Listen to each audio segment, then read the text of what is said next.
Stand for the Pledge of Allegiance, please. I pledge allegiance to the flag of the United States of America and to the republic for which it stands, one nation, under God, indivisible, with liberty and justice for all.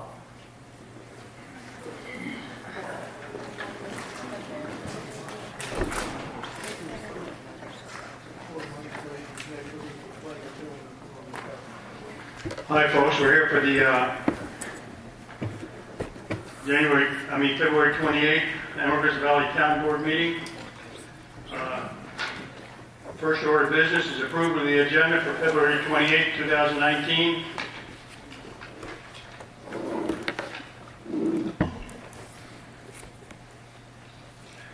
I make a motion that we approve the agenda for the February 28, 2019 meeting with the removal of numbers 9A, B, and C. Second? Any comment? Call for a vote? Aye. Aye. Aye. Public comment. It's our public comment period where anybody can come up here to the podium and say virtually anything they want to. If you got complaints or gripes, we have a section that we're going to do that. But if you have comments you want to make, I urge you to come up and make them. We try to limit you to 3 minutes. However, if you've got something important to say and it's going to take longer than that, you'll be allowed to do that. I have one other thing that I want to say about the public comment period. Several weeks ago, we had a public comment period where a gentleman got up and castigated our fire chief, and I was remiss in not stopping that and booting that guy out of the hall. I should have done that. I apologize to the fire chief for not doing that, and I guarantee you it won't happen again. So, with that said, public comment is open. Bob Little. Oh, you remembered. Thank you. I am Bob Little with the Amargosa Valley Amateur Radio Club, and we have no funds, so we have to raise them. And this year we are going to raise them by auctioning off 22 caliber bullets, 2 bricks, 1,000 rounds. And we're going to do that 5 times. So total will be 5,000 rounds that we will be auctioning off. And it's $1 a ticket. $5, you get 6 tickets, and we will be drawing on Amargosa Days on the 27th of April. And I got tickets over there. So we'll be selling them from now until then to raise us money so we can buy connectors and wires and antenna cables and all kinds of stuff that we don't want to pull out of our own pocket. We do get a lot of stuff from Lefsey, and we're thankful for that. So, buy tickets. Thank you. Thank you, Bob. Additionally, when you come forward to the podium, I'd like you to state your name and where you live. And if you live in Las Vegas, I don't want to hear it. Amargosa Valley. There you go.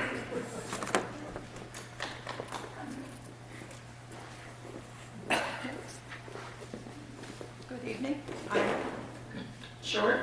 I'm C.J. Wismiller, and I'm a member of the Nevada National Nuclear Advisory Board. And we are having a meeting here in the Community Center on March 10th at 4 p.m. And I've been asked to invite everyone interested in learning about the board and what we are involved in, and invite anyone to come. They're looking for public comments and question sessions. It'll be an open meeting just like tonight. And one of our priorities this year is water quality and contamination and prevention of contaminated water, etc. So it is important to the valley that I live in, which is Amargosa. Thank you. March 20th, I think. March 20th at 4. And there are flyers back on the back table. That's also in our Valley newsletter. You're not on our distribution list? Oh. Michelle Rick with Nevada Health Centers here in Amargosa. Just want to report that we finally are getting a dental band coming out to Amargosa. I've been working on this for a few years, and it's finally happening. So they're going to be here April 17th and 18th. It's a 2-day event. The first day will be x-rays and exams. The second day will be hygiene.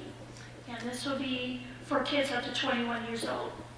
And they take most insurances, and they have a sliding fee for ones that do not have insurance. And the flyers didn't come in time for the newsletter, so I'll be putting up posters. Okay.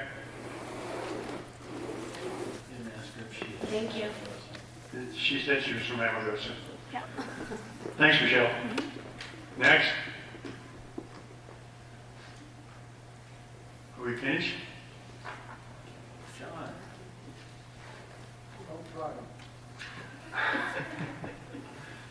Item 4, possible action, review and possible approval of minutes for Amargosa Valley Town Board meeting, January 10th, 2019, and January 24th, 2019.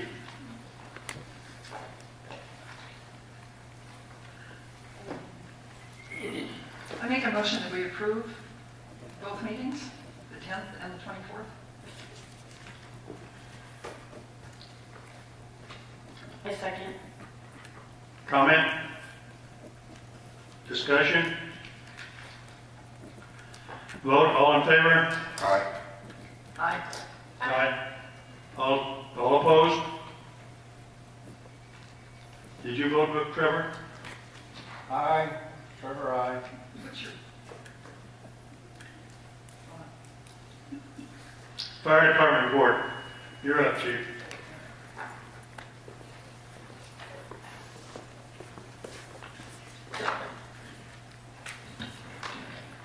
Okay, Rich Flanagan, Fire Chief. Sorry, but I live in Pahrump. We won't hold it against you. Thanks. This is our fire report from January 24th to February 28th. Our total runs so far have been 5. We've had 2 vehicle fires that we've responded to. We responded on 1 fire alarm, and we've had 2 mutual aid responses. 1 mutual aid response was for a structure fire in Beatty. Our department responded with 2 engines, 2 tenders, and a brush truck, which was desperately needed by Beatty as far as water goes. We also had 2 personnel who were able to wear SCBAs, and this goes with the firefighter 1 training we had. By those 2 individuals, they were needed desperately to where they could work in a smoke-filled environment, get close to the fire, and try to get a handle on it. This fire was wind-driven and very difficult to get control of. And we also had Bruce Jensen, who was one of our captains. Chief Mike Harmon actually put him in charge of the crews actually fighting the fire. So he was directing crews as far as actual placement of hose lines and how to get control of that fire. We also had 1 motor vehicle rollover accident. That was a mutual aid to Southern Inyo Fire District. Unfortunately, we had 1 fatality with that accident. The fire crews that did respond assisted Pahrump Valley Fire Rescue medics with patient care, which also included CPR at the scene. Medical calls so far for the past month, we've done 10. Okay. Just want to let everybody know, with open burning, just a reminder that no open burning ban will be effective June 1st.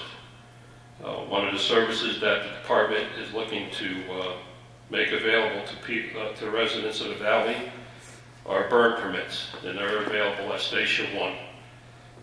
The burn permit does not apply to burn barrel. You can usually burn anything you want in a burn barrel throughout the summer. All I ask is that you just take it easy as far as how much you're going to burn in there, as far as how our weather is with wind and stuff. For this service, there is no fee attached to the burn permit, and this burn permit does not apply to the burn barrel at all. Since I've been out here, we've had residents who live here in town, and right now they're calling Pahrump to get these permits and stuff like that. So I'm just figuring, why can't we just do that here? And this kind of helps us keep an idea of how many open burning we have. And people driving through town, they see smoke or whatever. We have this permit, we're aware of people doing open burning. When we get a call for smoke and a possible fire, if I know it's in that area, we can stand down our response a little bit instead of sending everything out and thinking worst case scenario that somebody's home is burning up. So it just helps us figure out how to utilize our equipment. So again, there's no fee attached to this. This is just something that we're going to offer to everybody for here in the valley. Excuse me, Chief. Yes, sir. Twice in the last week, we've had people start their controlled burn at supper time. Yeah. And the problem with that is that now you've got a big fire on into the night, and neighbors, if they haven't already figured it out what it is, are likely to call 911 if they see a fire at night. So please start those brush fires, controlled burns in the morning. Thanks. To back up what Trevor's saying, on the burn permit, we do put down the hours that you can burn, when you can stop, when you can start it, and the fires need to be out by 5 p.m. in the evening. So just to cover that. Training, I have to apologize to the board. When I get done with this, I need to leave. I have a hazmat awareness class going on right now. I have people over at the station taking their class written exam. That started February 14th, and they'll sit next Thursday on the 7th for their state test. So we have that going on. There's 7 people that have taken that test. 5 from Amargosa, 1 individual from Prump Valley, and another firefighter from Inyo County that we included in the class. Starting March 10th, we have EMT training starting, which falls right in line with as far as where we're progressing with the ambulance service right now. We have 8 volunteers enrolled in that. Like I said, the class starts March 10th and it ends June 9th. So that's quite a lot of time they're investing. That's 2 Saturdays a month as far as physical classroom time, and the rest of it is all online stuff. So as you can tell, it's pretty extensive as far as the time that they're going to dedicate to get this certification. All other state certification classes that I'll conduct during the year, I'll do that after the EMT class is done. I don't want to overlap anything like that. So starting the middle of June, I'll pick up on other classes for this year. On February 9th, we held a class here for fire apparatus pump operation. What we did is we took a full-blown fire engineer class. Another firefighter I was with, I had at Station 51, kind of narrowed it down to was what we actually do here in this area. Because there's a lot of stuff as far as being a full-blown engineer that doesn't apply to here. So we broke it down with authority having jurisdiction. I was able to issue certificates for that. A lot of the people, unfortunately, I wanted to present those certificates tonight, but a lot of them are taking this hazmat class and so forth. So the next meeting in March, I'll take care of that. But we had 9 people take that class. So we've actually done an official pump operator class on that. And finish out the training, our regular firefighter training is ongoing while all the rest of this stuff is happening. So our volunteers are pulling a pretty heavy load as far as training right now. I have on here cadet firefighter program. I have here we're going to start on March 4th. And what I want to do is I'm going to push that out to April. With the fact that I'm going to be away for a week in the class, trying to finalize everything with the ambulance service and budget like that, I don't think I'm going to have the time to dedicate to get the program started in March. But that gives me time to post some stuff at the school and get the word out there as far as when we're going to start it. So we'll start accepting applications or seeing who wants to be interested in the cadet program. The age group that we're looking at is 16 and 17-year-olds, male or female, whoever wants to come in. We'll explain to those individuals what the program's all about, give them a tour of the fire station. In there's a booklet that explains the whole program. It has a parental consent form to be signed, so it's pretty extensive as far as how we have the program set up. And that's it as far as your fire report for the month. Thanks, Chief. Folks, in case you hadn't noticed the difference in the fire department reports between now and a year ago before Chief Flanagan took over, what we have right now is an operational fire department. What we had a year ago was not. Chief Flanagan has done such an outstanding job, it's ridiculous to even try to give him any Bravo Zulus for it, but he has done one hell of a job. Thank you, Rich. Thank you.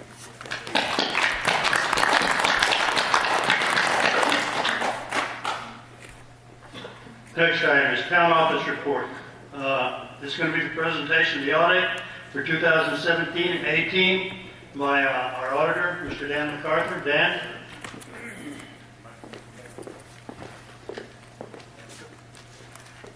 I'm not sure how to press the button there. There we go. Dan MacArthur from, what can I say from? I can't say from where I'm really from. I'm from Clark County. Yeah, well, that's okay. Is that fair enough? You're okay at this point. For this, you're okay. Okay. Yeah, we'll I'd forgive rather you. be from someplace else. We'll forgive you. Let me just pass some of these bound copies out to you, okay?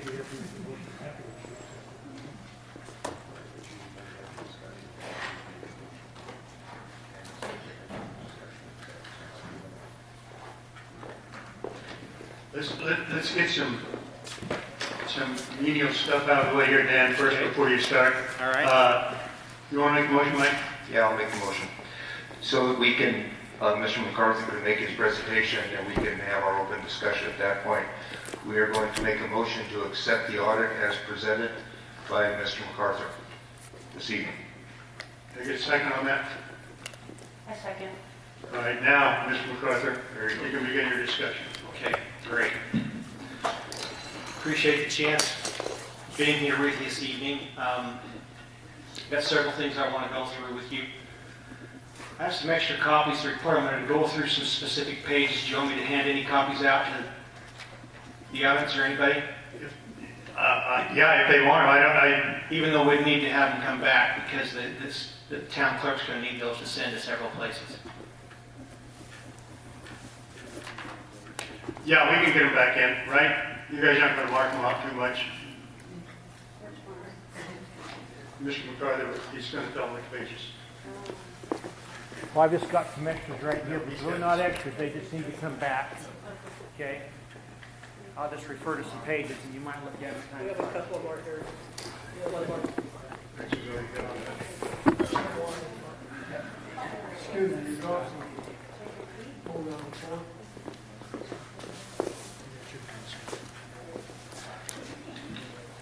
Okay. So I'm here to report on the finances of the town as of June 30th of 2018. So it's basically 8 months ago now, isn't it? So initially I want to start on page 2. If you just turn to that page with me. This is basically the auditor's report on the financial statements of the town. I need to go through several items in this report with you. Just bear with me. Some of them won't be very exciting, but I still have to go through them with you, okay? So on page 2 is a report titled the Independent Auditor's Report. It talks about the management's responsibility in relation to these financial statements and the auditor's responsibility. So I just need to make it clear that these financial statements are not mine. I'm here to audit or perform an audit on them. They are the responsibility of the town's management. My responsibility as auditor is to audit the financial information and make sure the financial statements are prepared in accordance with what are called generally accepted auditing or accounting principles. And I have to follow what are called generally accepted auditing standards, and those are standards used by CPAs all across the United States. So the first page talks about those different standards and responsibilities. The second page, page 3 here on this report, at the top of the page it says opinions. Just bear with me here. Let me just read the first line of this opinion here. In our opinion, the financial statements referred to above present fairly in all material respects the respective financial position of the governmental activities, each major fund, and the aggregating fund information of the town as of June 30th, 2018. And I'll just stop right there. So basically what that means is we have performed audit procedures and we found that the financial statements are fairly presented. So what you're looking at here tonight, we feel are accurate financial statements. We don't see anything that's misleading in them. Just below that, there's another paragraph called Emphasis and Matter, Correction of an Error. I just want to address this for just a minute. So this is an error that actually occurred because of issues with the Nevada Public Employees Retirement System. It's not an error that the town caused. And this has to do with an accounting principle that changed a couple of years ago that PERS was supposed to implement, and implemented a little bit late, and that implementation flows through to the town's financial statements. The corrections are inside this financial statement, but I want to make it clear to anyone who looks at this, it's not an error the town created, it's an error at the PERS level. And it's really a timing issue because they weren't able to make the changes as fast as they wish they could have. Just so you're aware of that. And I'll take you to that page here in a few minutes. It's not significant, but I do have to highlight and tell you that, okay? From there, I really would like to take you to the index page, and it's not very often I go to this page, about the second page in. I just want to point out some things on here, and I want to do this based on how you view the town's financial information for budget purposes versus how it's presented inside this audit report. So I'll wait till you get there. It's at the very front. There you go. Okay. So if you look at this index page, I just want to break out. There's several sections in here, but if you look, it says introductory section, and it says financial section, and then it has the word basic financial statements. These are statements that are inside this report that basically take all of the various funds of the town and combine them all into one separate financial statement. And basically makes an attempt to prepare financial statements that are similar to a private business. I don't make these rules. It's how the Governmental Accounting Standards Board would like some of the information in here, and I just want to point that out to you because sometimes when people get looking at this, it's very confusing if you're trying to trace it back to your budgets because it doesn't trace back to your budgets. It'd be all those consolidated into one. And then the next section down there says fund financial statements. And this is a summary of all the various funds of the town. And then if you skip on a little bit further, you see a place where it says supplementary information about 2/3 of the way down the page. And it starts with the general fund on page 50, and I'm going to spend most of my time in the supplementary area of this report rather than in all the combining information at the front of the report. Okay? So if you would, with me, let's turn to page 50 right now. Let me go to the general fund. So the general fund is the fund from which the bulk of all activity of the town should take place. Thus the term general means the revenues that come into this fund can be used for any general purpose that the town has. So page 50 shows the assets and liabilities of this fund, and page 51 shows the revenues, and then 52, 53, 54 show the expenditures for the year. So first I just want to point out a couple of things on page 50, okay, that are significant to me as an auditor. If you look at this, you look at the assets at the top of the page, it shows pooled cash and investments. It shows the cash and investments at $570,994 for 2018. Last year it was $512,000, so you've seen an increase in cash. From there, I'd like to go to the bottom of the page, which is fund balance, which is generally where we would look to see the health of a particular fund or of a town. The bottom of the page, it shows the fund balance last year and this year. So the fund balance at the end of the year is $589,860. Just want to stop right there for a minute. So that general fund balance is a very healthy fund balance. It shows that the town is frankly in very good financial condition. Many local governments don't have as strong a fund balance as you do. There's actually money in here that would cover 2 years worth of activity if the town were to have a shortfall of money from taxes or some other source. And so compared to a lot of entities that I audit, you're in great financial position, okay? On page 51, it shows revenues and expenses and shows comparisons from year to year. There's just one item in here that's maybe it's important to an accountant like myself, but I want to point it out to you, and that's at the top of the page. It says taxes, ad valorem, that's basically the property taxes.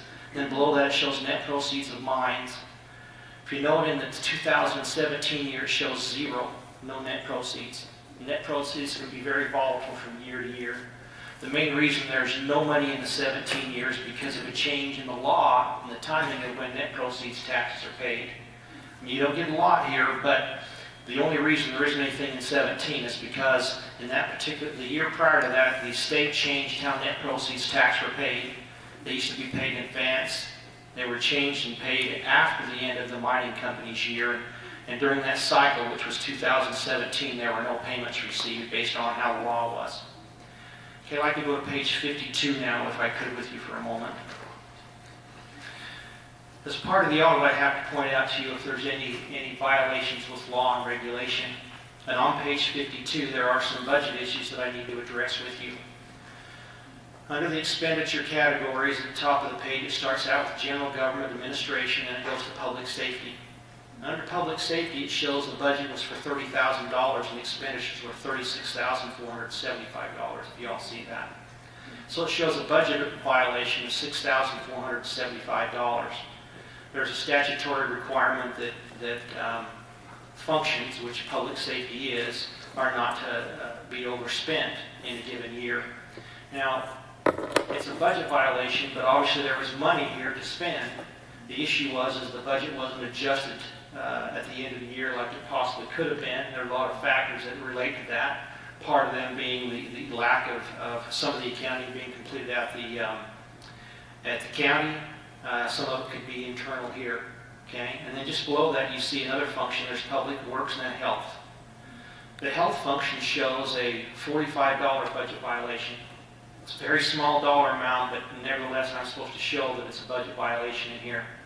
I do want to point out, however, there's money there, obviously, to cover this also. It's just that the budget wasn't appropriately adopted to be able to cover that. Okay. There are several other funds in here. I just want to touch on some of them for just a moment. Okay. There are no other budget violations that I needed to address here with you tonight. But there are some funds that are called major funds because of the dollar amounts in them. So if you go to the next page, page 54 and 55, we have the Tourism and Economic Development Special Revenue Fund. And the rest of these funds are generally all called special revenue because it's money that's to be used for a special purpose, thus the term special revenue. And in this fund, this money basically comes from room taxes. You can see on page 55 at the top of the page, the revenue source is room taxes. And so just if you look at this fund also is in really good shape because it has a $66,000 ending fund balance. And if you look at expenditures for the current year, they were about $28,000. And so depending on what the budget requirements are for the year and what you decide to do from now through the end of the year with adjustments to your budget, this fund is in very good shape. The next two funds on page 56, 57, and then 58, 59. These are these new funds from public safety sales tax that came into existence a few years ago. The public safety sales tax sheriff's fund is basically money to be spent by the Nye County Sheriff's Office. But to spend that money, the Sheriff's Office has to come before the board and get approval for the expenditure of that money. But the Fire Department fund, which shows on page, why, I gotta have these glasses. On page 58 and 59, this is money that can be spent by your local fire department. And you can see on page 59, the bottom of the page there, it shows that the budget to the end of the year with the fund balance at the end of the year was anticipated to be $47,000, but actually came in at $134,788. So what that means, there's fund balance carryover there that if you take the proper procedures, you can augment your budget or increase the current year budget if you want to spend this money in the current year and spend some of this money before the end of the year. I would like to point out, too, that this fund and the Sheriff's Fund are basically supported, as it says, by sales tax. And the general fund gets a significant amount of sales tax. And last year to this year, the sales tax in all three of those funds, frankly, climbed dramatically compared to prior years. And that's driven by, the economic growth that we're seeing, frankly, throughout the state right this minute. Then there's just one other fund I would like to take you to, and this is on page 62 and 63.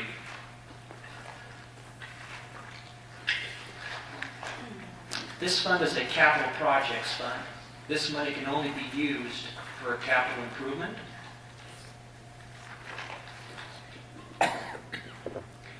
This money is generated by a tax that's levied county-wide. It's based on a specific statute, and all the towns within the county get an allocation of the tax that's collected county-wide. This money can only be used, as I indicated, for capital outlay. And the idea of this fund is you can accumulate money up to 10 years. They would want, that's the way the statute's written, that you are supposed to spend the money within that 10-year period. If you look at this under revenues on page 63 at the top, it shows revenues budget of $2,500. $3,501 is what came in for the year. So if we had a fund balance of $35,000, that means you accumulated 10 years worth of money. And quite frankly, you'd want to make some expenditure of that money because you'd gone past that 10-year mark. Okay. Let me go to some other issues with you too then. I'd like to turn to page 46.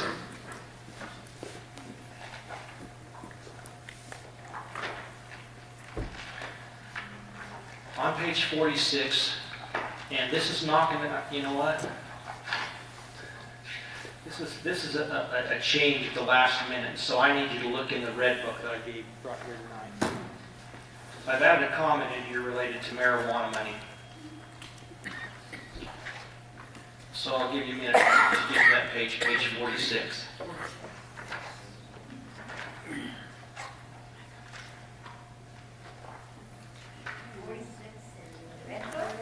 46 in the red book.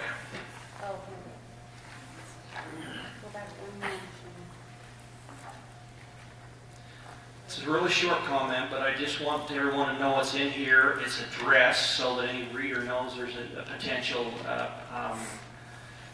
contingent issue related to marijuana licensing and the town. So note number 12 there, license revenue.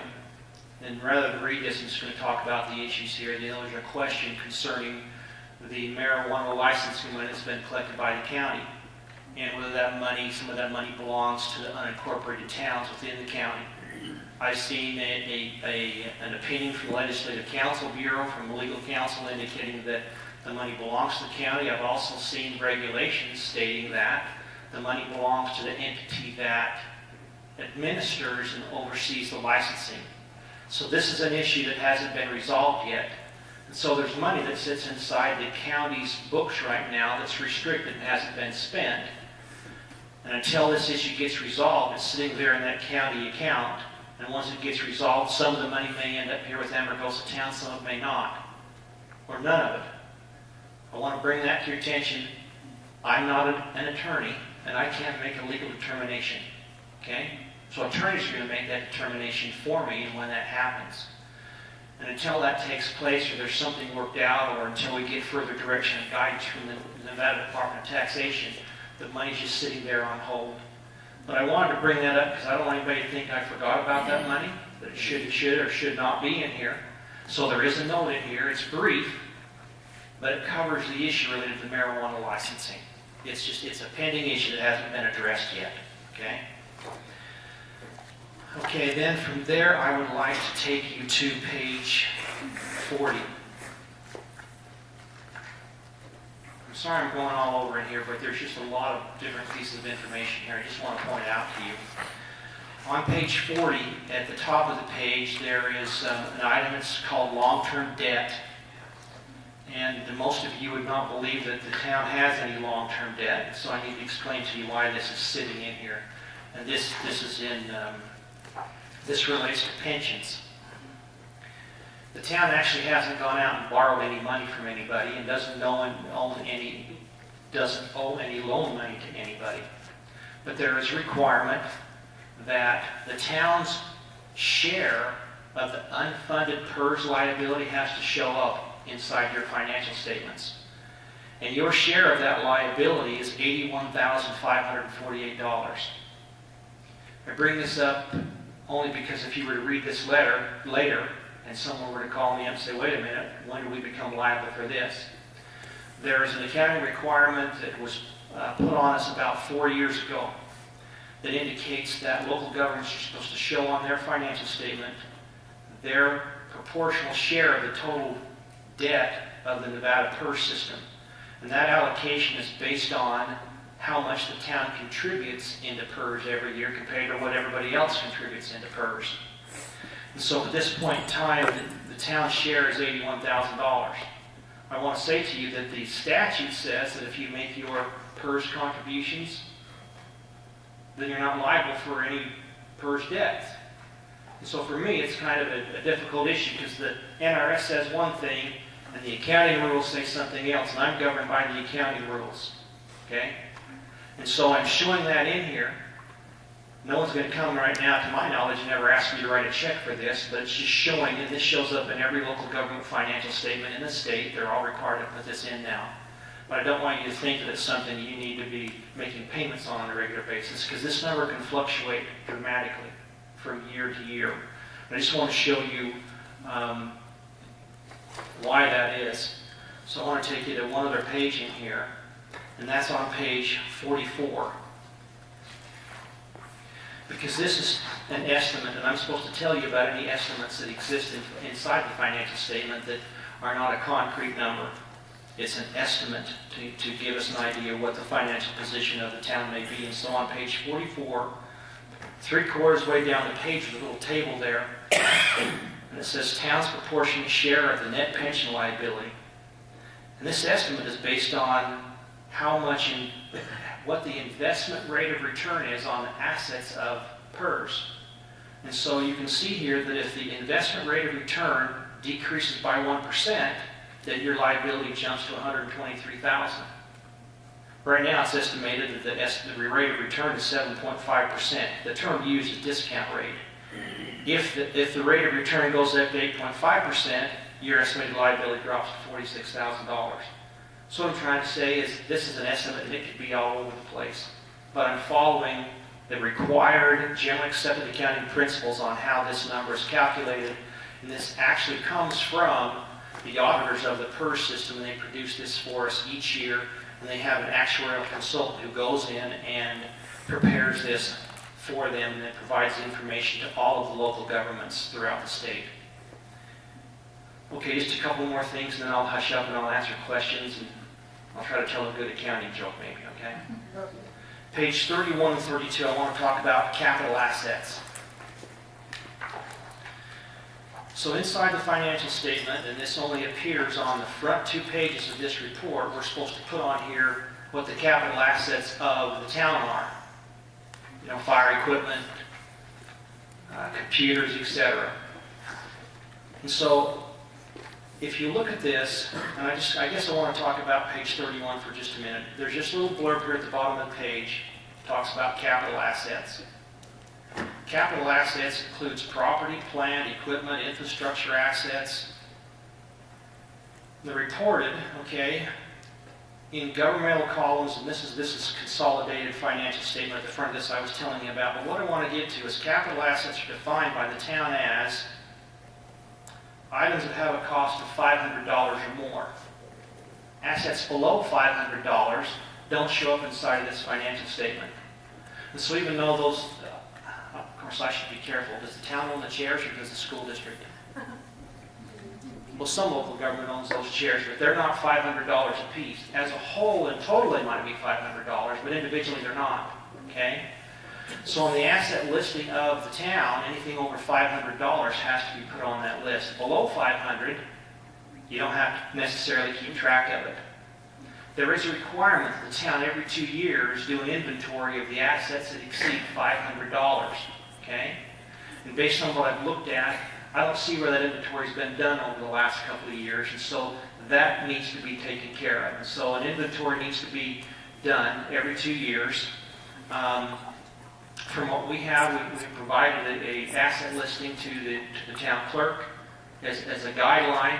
Now you have the ability to take an inventory that includes things below 500 should you desire. And if you do, those items are what are determined as items of value. They can be on the list, but they don't become part of the financial statement. you as a town board, if you choose, you could change that number of $500 and you could make it lower. You could say assets that are anything above $250 have to be on the list. It just has to be an asset that will last longer than a year to get on this list. Or you could change the number to $750 or higher. As an auditor, my concern is that in today's world, you can buy computers for $600. And if you raise that limit to $800, computers then could walk out the door and they wouldn't be on the list and be accountable. I mean, I've been to some entities where that number is $3,000. And for me, some of those numbers are just too high. But just so you know, in the state statute, I should say in the state administrative code, you have the flexibility on that. But one thing I want to bring out tonight is the need to make sure this inventory gets done. Okay?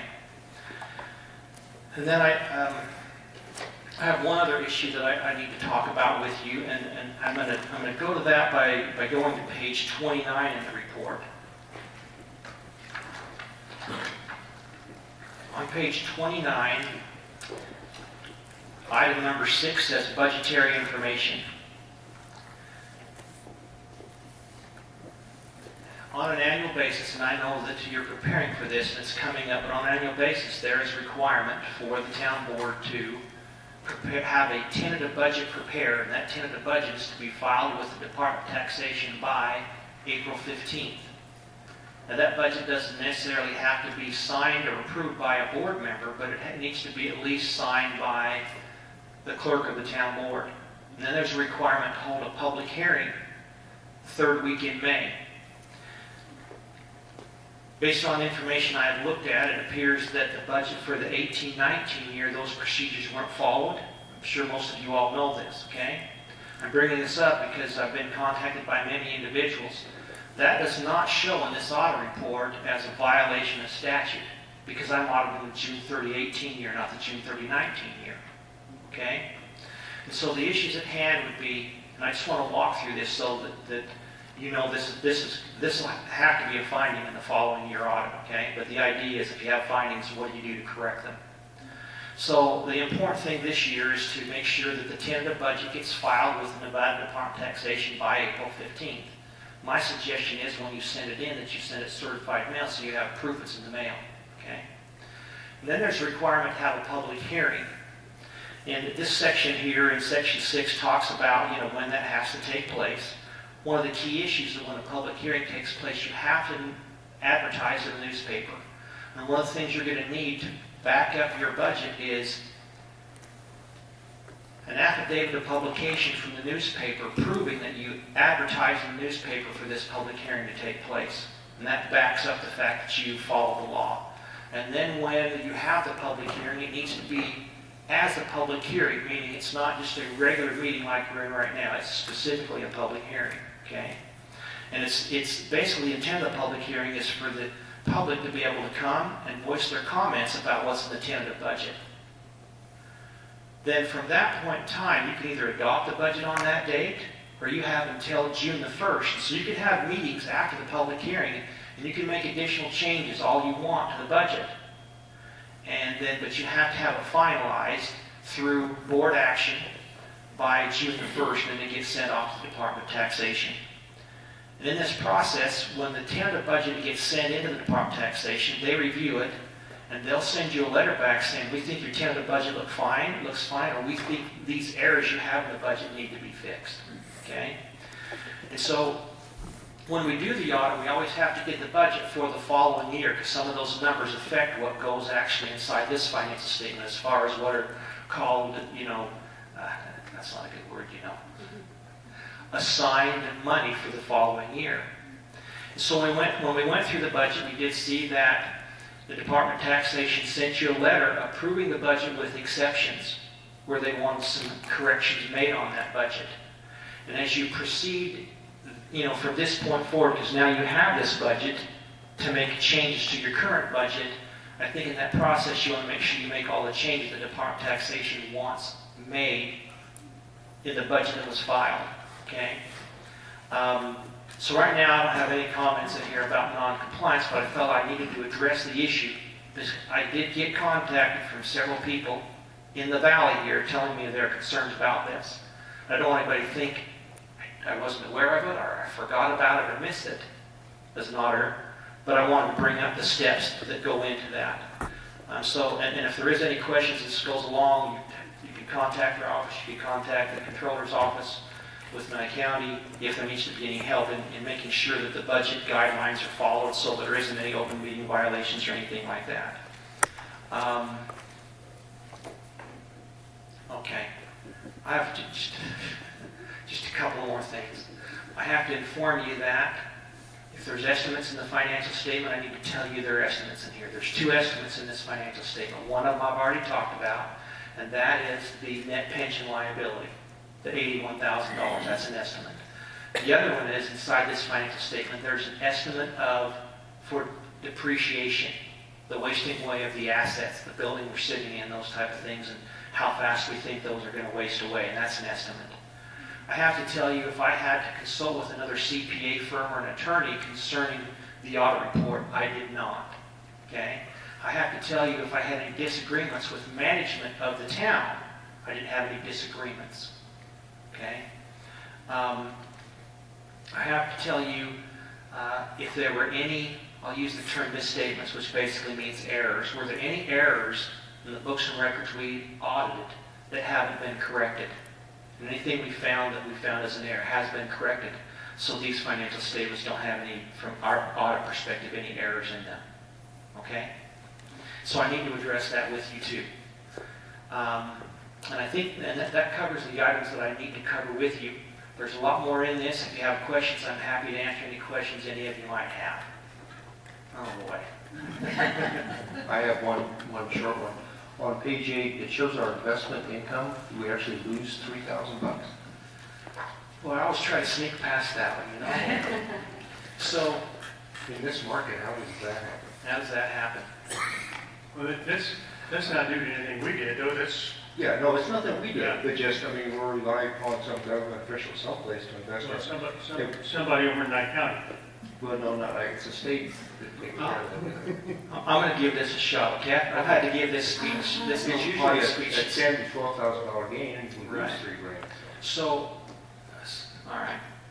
The reason there is a loss, and you know, every entity within Nye County is showing loss. Well, the bulk of them are showing losses. Several other local governments throughout it are showing losses this year, and it's because governmental accounting requires what I'll just use the term market value accounting. And so, if there is an investment, okay, that you could sell to somebody else at the end of the year, but you're not going to sell it, okay, give me a minute here, get my head around this, okay? The town can have investments in treasury bills. And if we go buy a treasury bill for $100,000 today, and 3 months from now, someone will buy that from us for $110,000, we in essence could have a $10,000 gain. That's termed an unrealized gain because we haven't sold it yet. But the accounting rules require that at the end of each year, frankly every month, we're supposed to adjust the investments to whatever we could sell it for at the end of each month. And so what's happened is that in prior years we had some big gains that were showing on here because things are going up. And now because a lot of the money is invested in I shouldn't say a lot of them, some of this money is invested in CDs, negotiable CDs, and some of it's invested in T-bills, treasury bills. And because the interest rate on those are fixed, if the stock market's doing really good, then that makes the value of these go down. And that's what's caused this. So if all the investments are held until they mature, you really don't lose that money. You're still going to get the interest. Does that make sense how I said that? So we haven't actually lost principal, it's just where it sits at the time you took the snapshot. Exactly. And so if everything's held to just it matures and you never sell to anybody, you don't lose any money. Okay? And I could go back several years and I could bring you financials where the gains are much higher, but some of that was unrealized gain where we bought it for $100,000, we could have sold it for $110,000. And so that $10,000 shows up on your financial in those prior years, okay? And the key word in this is when these rules changed, it changed the word from interest income to investment income. But really, we're just here earning interest on all this money. And the way things are tied down with the Nevada revised statutes, there's not really volatile type investments you can be in. Does that Yep, that helps, thank you. Okay, long edge. Sorry. Do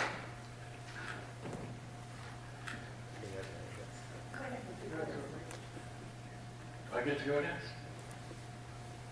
You have to ask the chairman, he's the boss of this meeting. Great, covered. Okay, a statement and a question. In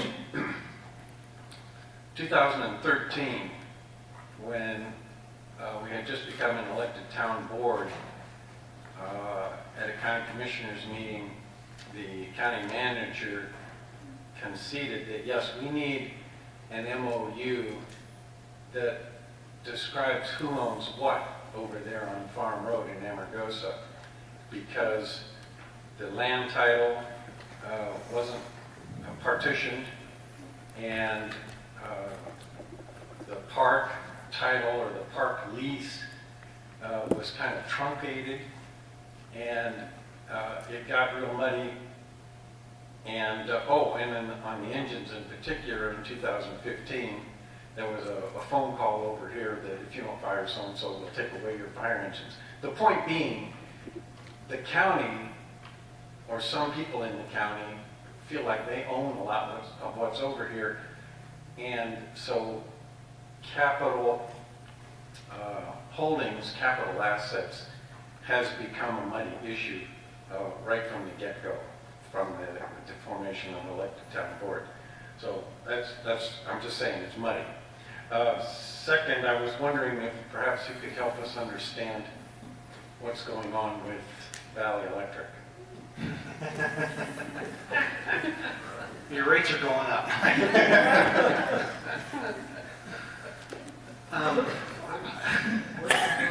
Anybody want to answer that for me?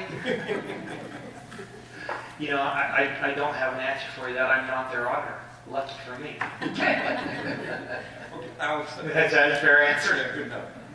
In response to that, they have some marvelous ones, and they'll be able to answer. Well, they have an auditor that said everything's fine.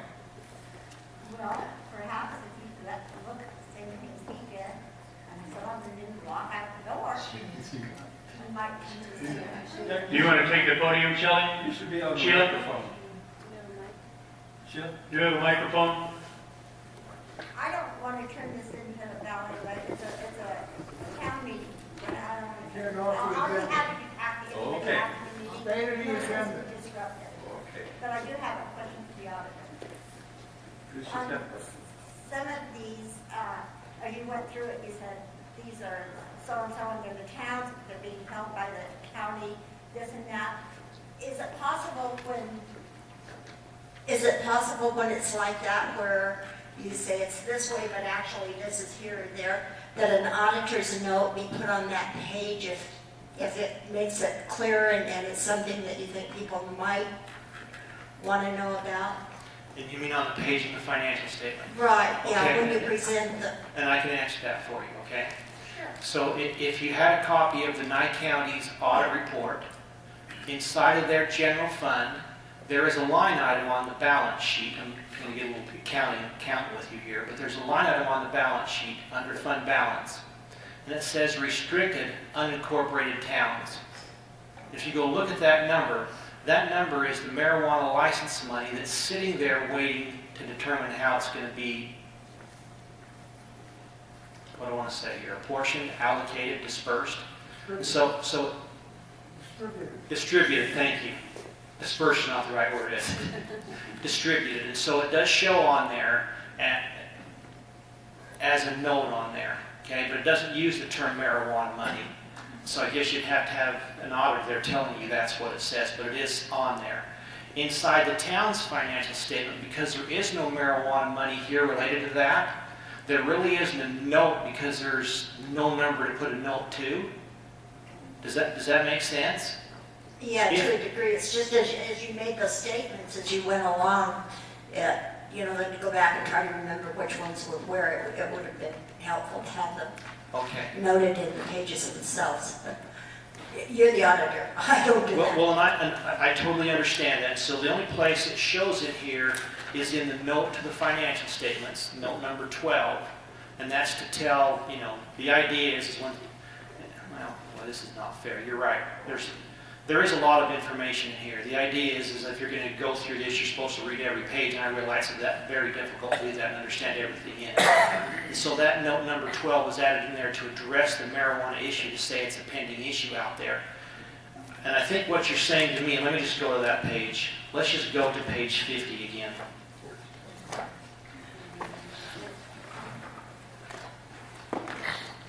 I guess it'd be page 51.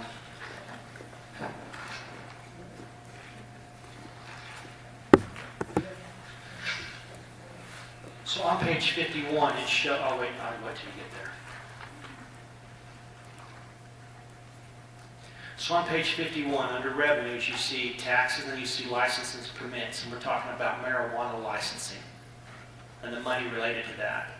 And so if we were to make a note in here, we would make a note in this area concerning marijuana licenses, and maybe you'd say put an asterisk or something like that and say see note number 12 in the financial notes is what you're talking about.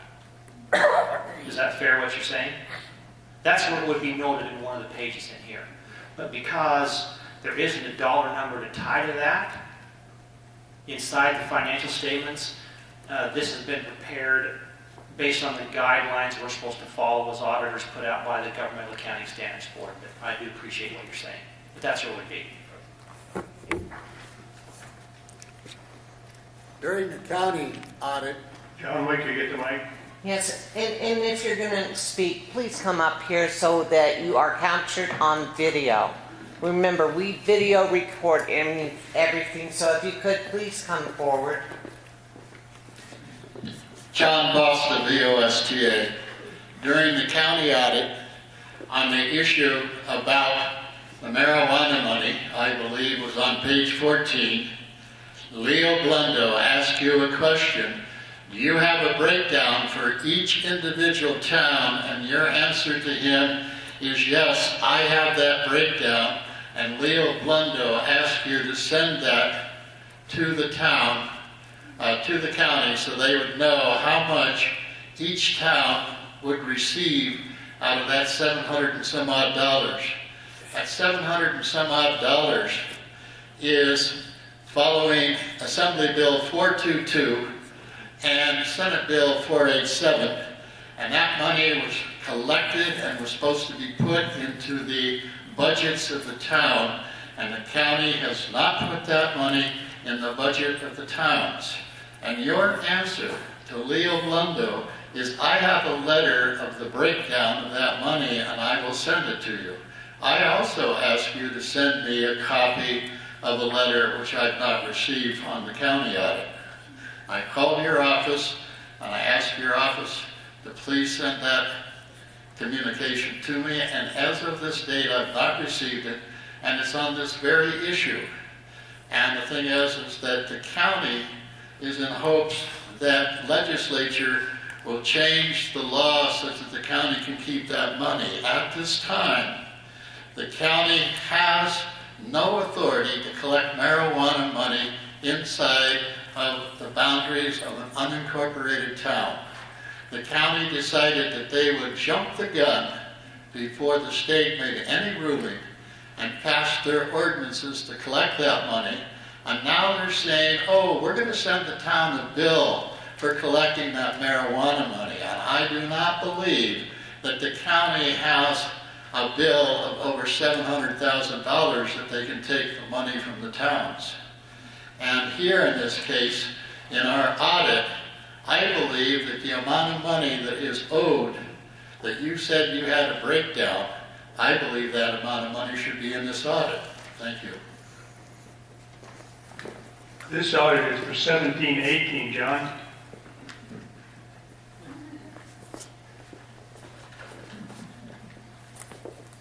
If I understand the audit that you just did in the county a couple of weeks ago, it was for the same period of time, and that $700,000 is for that period of time that the county owes. It does not include the amount of money that they owe for the tax year of 15, 16.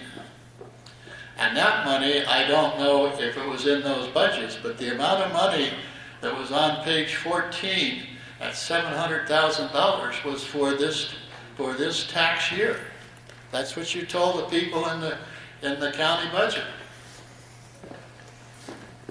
That's exactly what I said in the county budget and the county audit report. And to address your comment, okay, at the meeting, I had indicated that I had heard from the Department of Taxation there's going to be guidance come out concerning this. In fact, either that day or the day before is when I talked to him on the phone. And I indicated when I got a copy of that letter, I would give it to anybody that asked me for it. I haven't got a copy of the letter yet. Okay, then I apologize. No, let's listen. And as far as the dollar number concerning, and maybe Leo, Commissioner, okay, I'll just call him Leo, that's fine, you did, so I can. Maybe he did indicate to me he wanted me to pass that out, okay? And if I said, yes, I'll get it out, that's a problem for me, because that is county information. I can disseminate audit report information, but that information is to be disseminated to the towns by the county, not by me. I have contacted county management about that, and it's up to them if they're going to pass that out. I don't have any control over that. Thank you. And it is 2018, 17, 18 money, and that 700,000 represents 18 and 16, I think, some 15. Just 6 to 7. No, Let's see. the amount of money we owe is $1,227,000 total. Well, that would be as of today's date. So 8 months ago, it'd be less than that, right? No, that was of the 4th month of this year. Okay. So that money sits inside the county's fund. It's sitting as restricted money. It hasn't been spent. That's what I keep trying to communicate to people. The county hasn't spent the money. So depending on how this gets resolved, depending on how this issue gets resolved, okay, if it's resolved that, okay, the Legislative Council Bureau and everyone in the state agrees it's disseminated to the towns, then the money's there to distribute to the towns. If it comes back and says, no, that's not the way it's going to be distributed or dispersed, then the money, I assume, would stay with the county. Well, Dan, I mean, part of John's point is if that money has already been collected and it was collected under 422 and 487, then the money should belong to us. And that's exactly what he's saying. Why is the county holding it? The county's holding it because the county believes that it... But the county shouldn't be holding it. Yeah, how can you just arbitrarily change a law that's already been passed? Well, does the county have the authority to do that?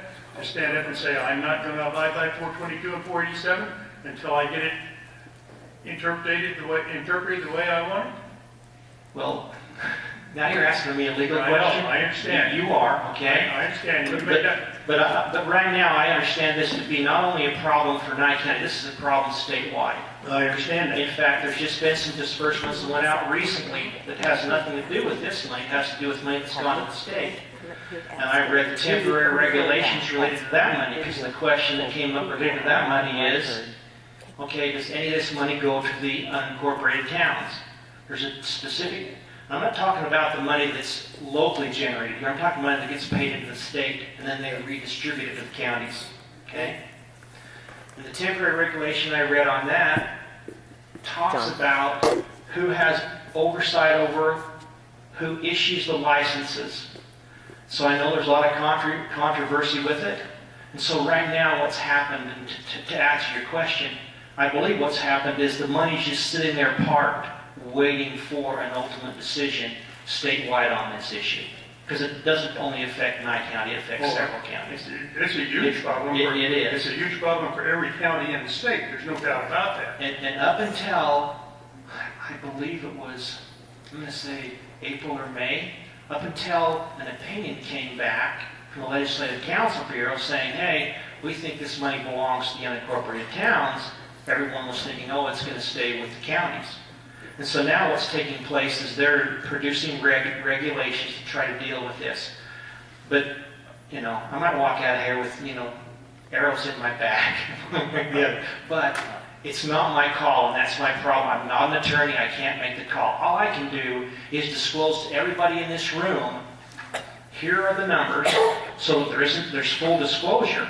So you know where the money's sitting, And so when it's resolved, you'll know one way or the other whether you're going to get the money or not. And I can tell you that as of June 30th, that money that's sitting there on hold is around $700,000, which is what John referred to as which I brought up on page 14. Okay? I wish I could give you a legal opinion, but I'm just a bean counter. Okay?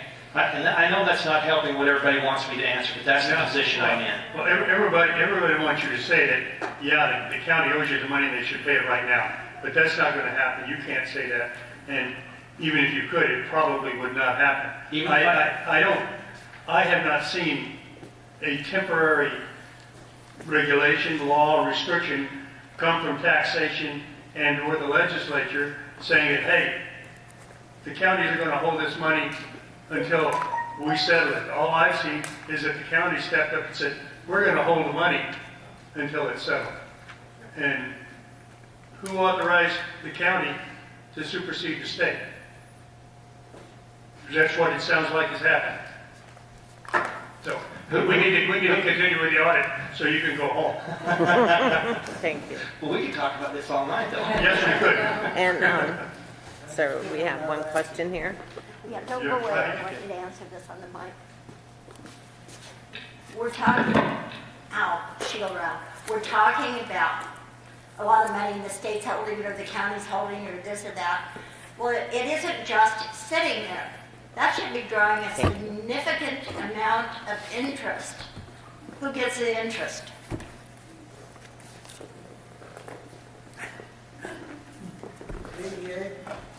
The one with the biggest stick. Say that louder.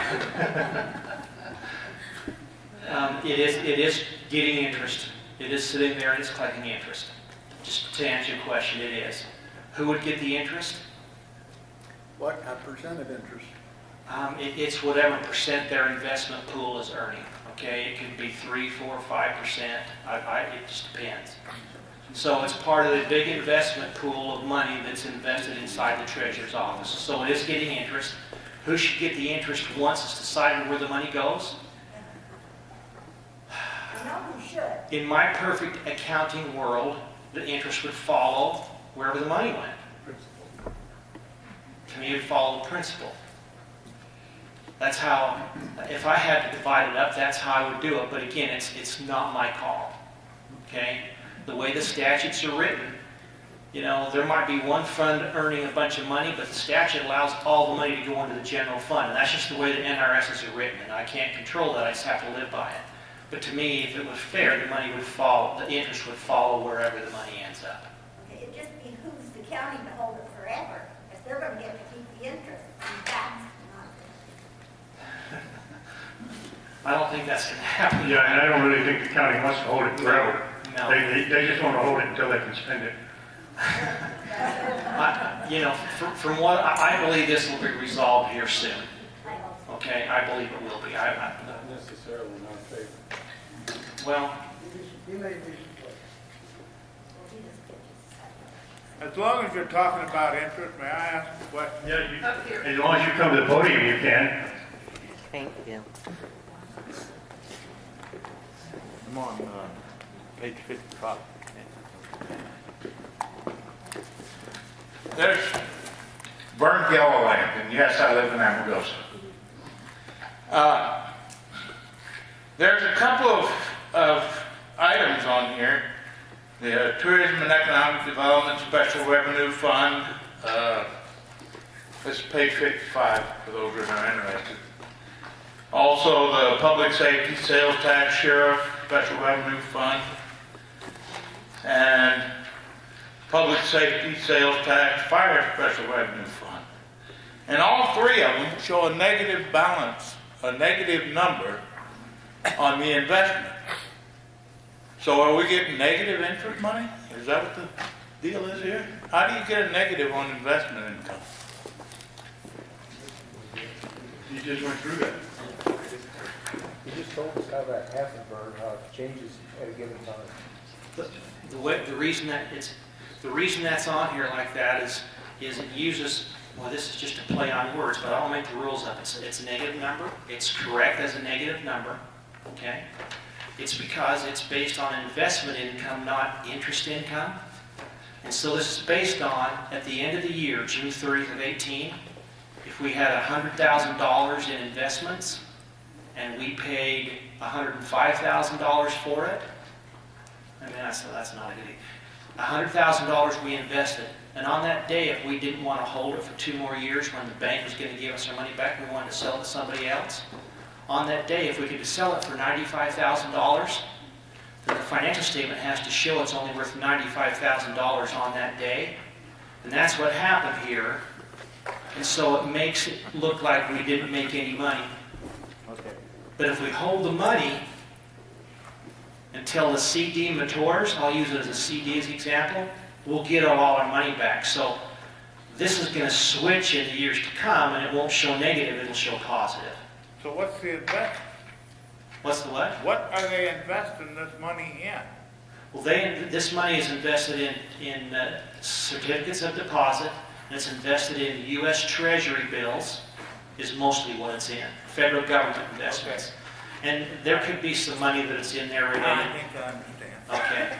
I wouldn't swear to it, but I think. Well, okay. it's because the interest rate on Treasury bills, if you buy it today and you're only going to get 2% on it, and then the interest rates in the country change, and maybe you could get 3 or 4% on the next Treasury bill you buy, that means your Treasury bill you bought, where you're only getting 2%, is now worth less money. And so if you try to sell it to somebody, they don't want to buy it because they can buy a new one for get 4% on it. And that's really what's causing this. It's the fluctuation in interest rates is what it is. I honestly don't like this type of accounting because everyone has the exact same question. How do we lose money? If it said interest income and all we recorded was the interest, we wouldn't have this problem. But so we have to record the market value fluctuation. And honestly, every audit I presented this year, I had this question. And it's hard to ever make everybody feel good about negative interest, okay? I can't do it, but I'm trying. I think it's difficult to understand. It is. It is. It's very difficult to understand. How in the world could I have lost money? What did I do? And it just. Especially when you got it invested. Mm-hmm. I mean, unless you're. If I were to say to you, we invested all the money in the stock market, then you'd get it. Yes, I understand. Okay? Then it would make more sense, wouldn't it? Right. Do we have any more questions for Mr. McArthur?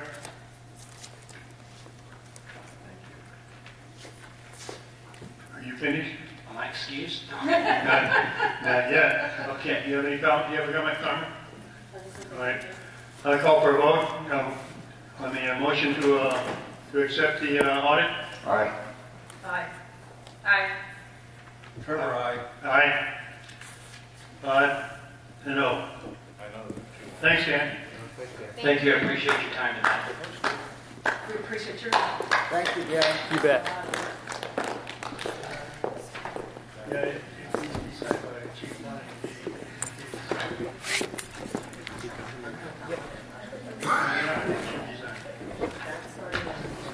And I'm sorry, we'll get a PDF copy so this can be put on the town's website. But a lot of these books have to be sent to several different government agencies, so thanks. Next item up, Mine up already. possible action, discussion, deliberation on approving the vouchers for payment.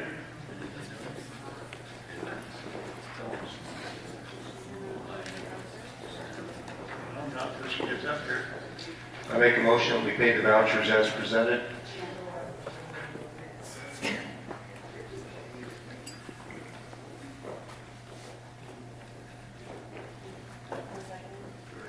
I second. Comments, discussion? I have one thing I'd like to bring in. It should be in the last 3 pages of the bills.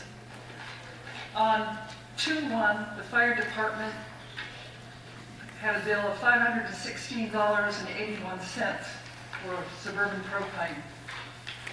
On 2/8, there was another bill for $422.96. And I just wonder, did the fire department use close to $1,000? Let me tell you, because of this cold spell, we are going through $500 worth of propane a week with this cold spell. And I got concerned about Suburban, whether they were double billing. And I go through that with a fine-tooth comb. I have a spreadsheet and been checking, and I have all the little delivery tickets to back every delivery up. Just so you know that I am watching that very closely. Okay, thank you. Any other questions on the vouchers? Call for a vote. Aye. Aye. Aye. Trevor, aye. Thank you. Now the next one is the expenditure report. We are sitting very well. I'm sort of proud of how we're looking on our overall expenditures. For the town of Amargosa, what was appropriated or budgeted was $453,589. To date, we have expended $168,545. At this point, the town has only used less than 38%.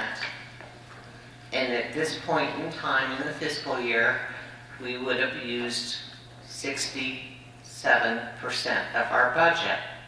So we are doing very well in paying attention to our expenses and basically buying what is needed, but shopping smartly. And I think that the town office has done really well in managing funds.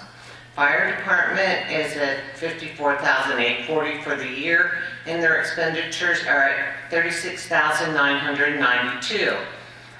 So they are right at 67% of their budget that they have used. So they're right on target. They're really watching too their budget. They've had a lot of medical calls for emergency services. So realize that you have to buy extra bandages and oxygen bottles and such. So we really need to give these guys a hand that they are really budgeting so carefully, and they're living with a very restricted budget, and that yet they're managing with that. The community center and parks, or cultural and recreation, the budget was $55,000. To date, they have expended $3,778. So they've only used just at 7% of their budget. Economic and development is $81,000 was budgeted. They've expended $2,287, which puts so far they've only used 3% of their budget. Now that'll pick up in April after Amargosa days and with those bills when those come in. Public safety, under the sheriff, we are in a negative position because no funds were budgeted. Fire department for PSST was $43,150 budgeted. They've expended $68,85 to date. So again, everyone is well within their spending limits if we're supposed to be at 67% for the fiscal year.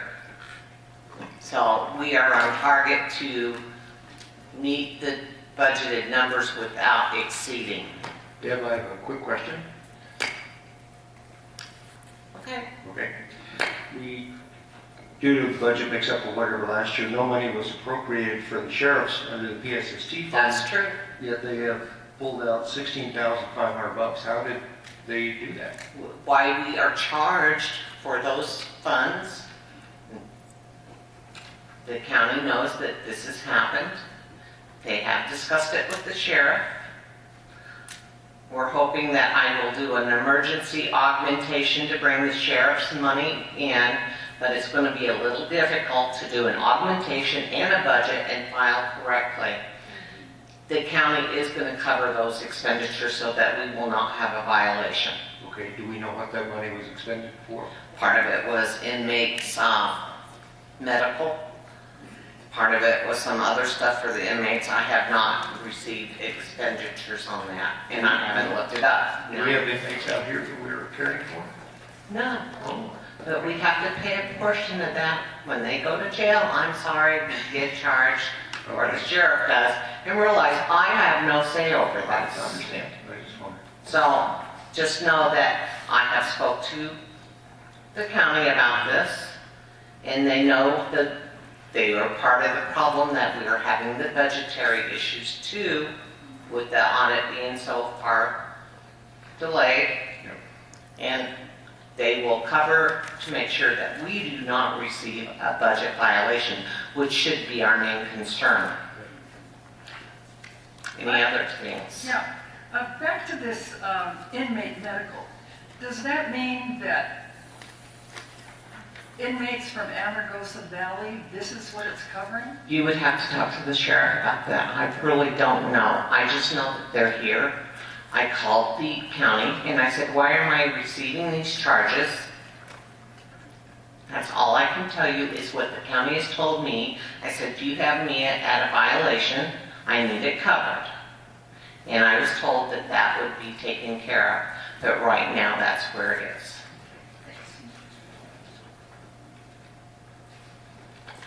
Any other questions on this one? You finished? I'm finished if you have no more questions of the expenditures. Any questions from the public? I have two. Shouldn't have asked, huh? Just throw me under the bus there, Jimmy. John Bosta, VOSTA. I'm not throwing you underneath. No. Not throwing you underneath the bus, but I notice on page 1, for communications, we have a negative balance, and it's 467 and 1700%. And then there is the next item, which is utilities, and we have a negative balance, and it's 125%. Now, those are over expenditures. Yes, they are. And whatever those, and I notice on a couple of other pages, on page number 3, again, I see 102% and 400 and some odd %. And in justification of utilities, I know, like, for example, propane, most people are not aware of it, but they're charging well over $4 and something a gallon on propane, and it's really gone up. And so the overcharge on propane that she brought up is basically the fact that they're paying over $4 and something a gallon, and a couple of years ago, I don't think we paid that kind of money for a gallon of propane. Let her speak. She's shaking her head very vehemently. Okay, first of all, you're absolutely right, and thank you for pointing out the fact that we have negative positions, because that's something that has to be watched for. Now that the audit has been done, I will be able to make the journal voucher entries to make the corrections and move budget where it honestly belongs. It was never budgeted correctly, okay? It didn't anticipate the expenditures as they should have been anticipated and budgeted for. So now I can make those corrections that the audit has been completed. And let me tell you, I want to get them corrected. As to the propane, we spend $2.44 a gallon is what we pay. I pay $4 or something a gallon. You'll have to talk to your gas company. I'm just telling you what the town pays, so. The bill clearly states 2.44. I didn't hear the comment. Okay, any other questions on how we are, we're really doing our best, and I think that we're showing that the town office is really paying attention to the expenditures and using your tax dollars and donations that if you give them very wisely. I agree.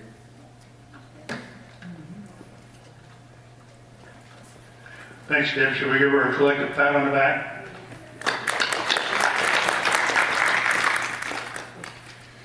Item 70, committee reports, economic development. Yeah, we're down to 60 days, Amargosa days. We were unable to secure the Marine Corps mounted color guard for our parade. I guess we didn't rank up there with the Rose Parade, so. Should have went for the Navy. Marine Corps is busy guarding the Navy right now, making sure they're safe, so they'll deal with that. So the schedule is in the newsletter. One change, the church service will be on Sundays at 11 o'clock, not 9 o'clock like I stated. But we do have live entertainment Friday and Saturday night. On Saturday morning, there will be the sheriff's K-9 unit. We'll be putting on a demonstration at 10. We have the Boy Scouts climbing wall at 10 o'clock. We have events for the kids starting about noontime. Yep. Yep, yes you do. There will be a mutton busting deal, something with sheep in the arena later. Yeah, let's call that. Okay, later that afternoon. Live entertainment again that evening. And then we have a really big fireworks deal coming up that night. We have money we're spending with Alamo Fireworks, and then we just executed a contract with Atlantis, so we'll have the big heavy stuff out that evening. So it's our 50th one, and we're looking forward to it. And if you want to, my email address is in there. If you want a booth, we're not charging for those. There are about half a dozen to a dozen of reserved spaces reserved already. So if you want to have a booth, drop me an email. Thank you. Do you have a referee scheduled for the nighttime entertainment? Nope, you're going to be on your own. If you choose to wrestle or whatever you want to do, that's up to you, obviously. Thanks, Mike. Yeah. Human Resources. Kurt?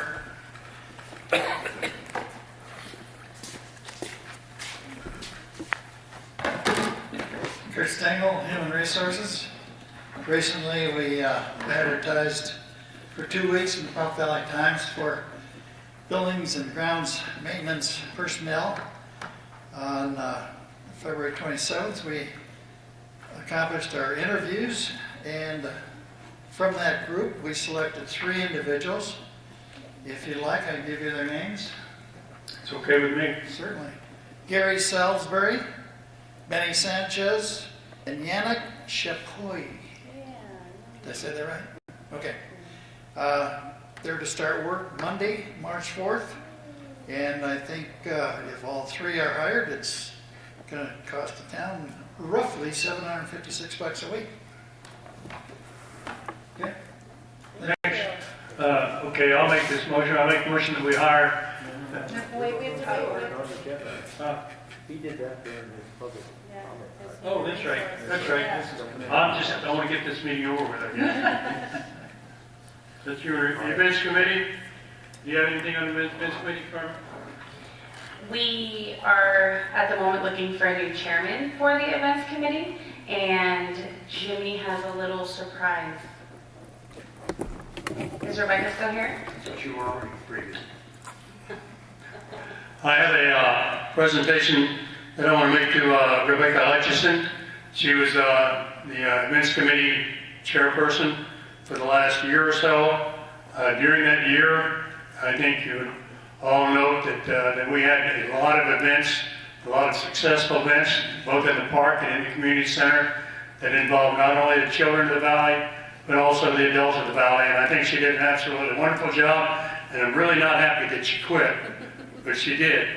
So, Rebecca, thank you.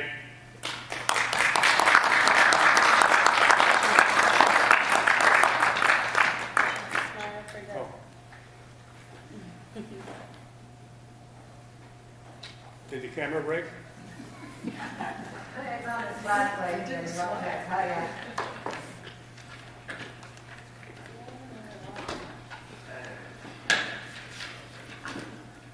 Item D, Cemetery Committee. I'll take that. I went to the cemetery committee meeting. Evidently, there's been some problems with the prices, and that is going to be hopefully corrected at the next meeting. Also, the flag is missing, and I believe a flag has been ordered to replace that. I don't know if it's in yet, but... The flag is at the fire department. Bruce hasn't been able to put it up yet, but the flag is here. Okay, great. Thank you. next time you have to come to the podium. Yes, that's true. I was bad this time, trying to do too many jobs at one time. Are you finished that? Yes. Planning committee? John, you got anything?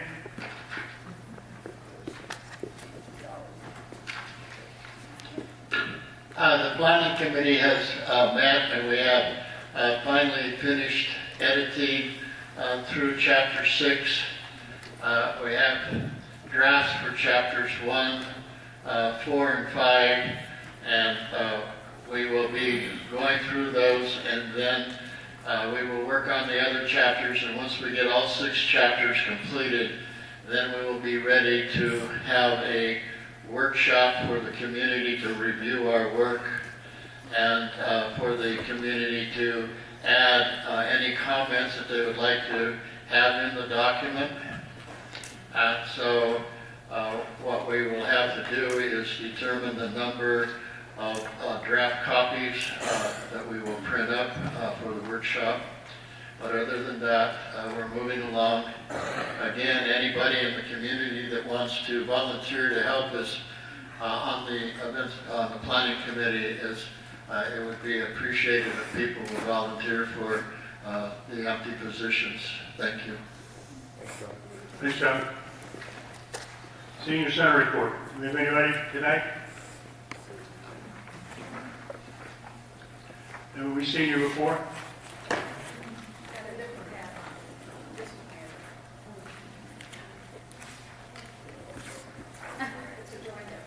Okay. I told you last time we'd be more coordinated, but it doesn't look like it.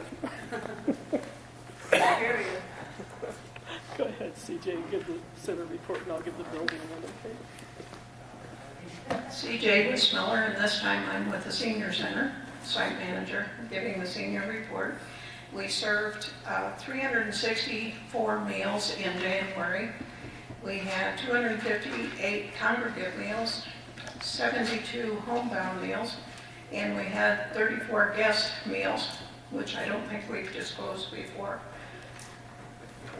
And we had commodities distribution up to over 100 families and individuals this past month.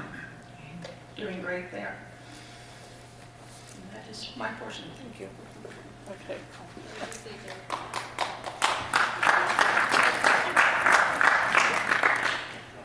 Diane Brigham, volunteer at the Senior Center. Just an update on our commodities building project. We have received over 25,000 in donations. Tomorrow we should be ordering the metal buildings so that we can get the engineering and the concrete engineering, the building engineering, the concrete engineering, so we can go ahead with the permitting process. We will continue to fundraise to reach our $80,000 goal.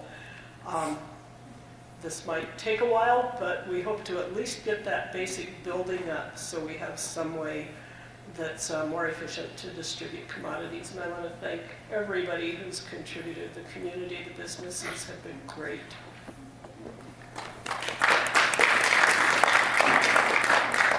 Just one more item. I wanted to thank the city and the board, the town, excuse me, and the board for the contribution for utility payments. It has come in very handy, and so far we have used over $4,000. It really means a lot to have that coming in. Good. Appreciate it. Thank you. Thank you, CJ. Board member comments. Trevor?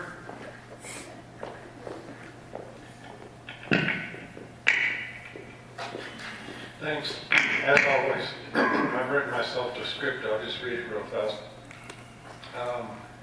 First, I'm planning a road trip in April. Do we have a budget workshop in April that I should be concerned about? No.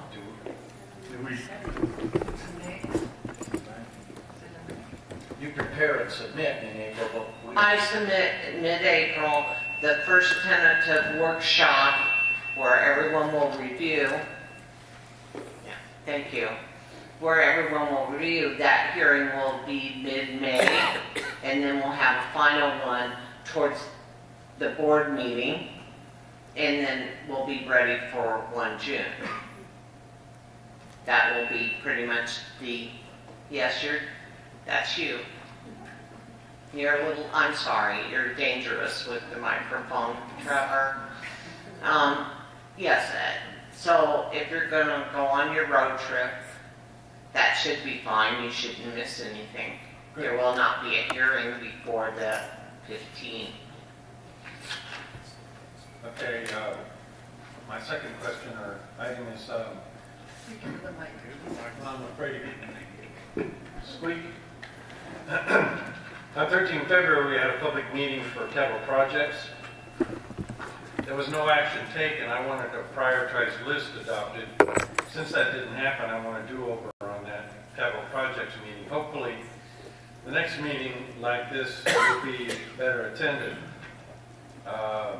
We just heard from Dan MacArthur. He pointed out that we have accumulated $135,000 in capital projects money. Of course, that was last as of June 30. I don't think that he said that. I think that No, was he a did not. supposition that if we let it run for 10 years, we might have a lot of money in it. Also, he showed 14K of the PSST money. So my point is there's money there. And the town and especially the fire department should be looking at that and what we're going to do. But we haven't got a capital projects prioritized list yet. So that's just hanging out there. So we want to have another capital projects workshop, is that it? Yeah. Well, let's do it. Okay. And we need more than just one person bringing lists so that we can get through this. Okay, skipping ahead to number 3. Clearly, we do not want to let go of this marijuana money issue. That's hanging out there. Okay. And finally, it may well be that we all need to write to our state legislature because it's sounding like they're going to write the towns right out of this business. We don't know. We don't know what's cooking in Carson City, but we don't want to sit here quietly and just see what happens when the legislature closes. Thank you. Good points, Trevor. Yes, went to the last BOC meeting, which was a marathon. Went from 10 until about 5 o'clock. Awful. Also, there's been a lot of complaints about the bathrooms here in the community center. And looking into doing something about that, we'll bring in some ideas for our next meeting in March, and have a number of volunteers that have volunteered to help do something with the bathrooms. And that's all I have. Mike, you got anything? No comment. Carmen? Nothing at this time. I got a lot of things, but I'm not gonna extend this meeting too long, except that we are gonna have some agenda items on the next meeting that concerns not only the bathrooms, but other things that need to be done here to get this complex back up to where it should be. So, and everything else I was going to say just went out of my mind. So, yeah, well, you know, and we're going to look at hiring an attorney for the town to look over our ordinances after we made them to make sure that we've got them right and all that stuff. And that's going to be an agenda item next month so that we can discuss fees, rates of pay, and everything else. And we urge the public to be here so that we can get your input on it. The capital works projects that Trevor was talking about, and also the ambulance workshop that we just had, which I attended, and Trevor attended, and Mike Cottingham attended. But on the capital works project, we had, aside from the town staff, which was Deborah, myself, Trevor, Mike Cottingham, aside from that, we had 4 people attend out of the community. That's worse than sad. This does not help the town. It does not help you folks. Either you have extreme confidence in this board that we're going to do the right thing, or you don't care. And if it's on the I don't care side, You know, the board has to ask itself, why do we care? Let's just go ahead and do whatever we want to do. Your input is important. The public's input is important.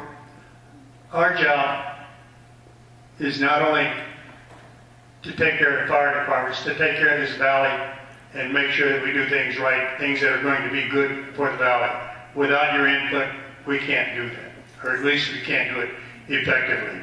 All we're going to end up with it is, you know, we're going to have 2 people that are happy, and we're going to have 35 people that aren't happy.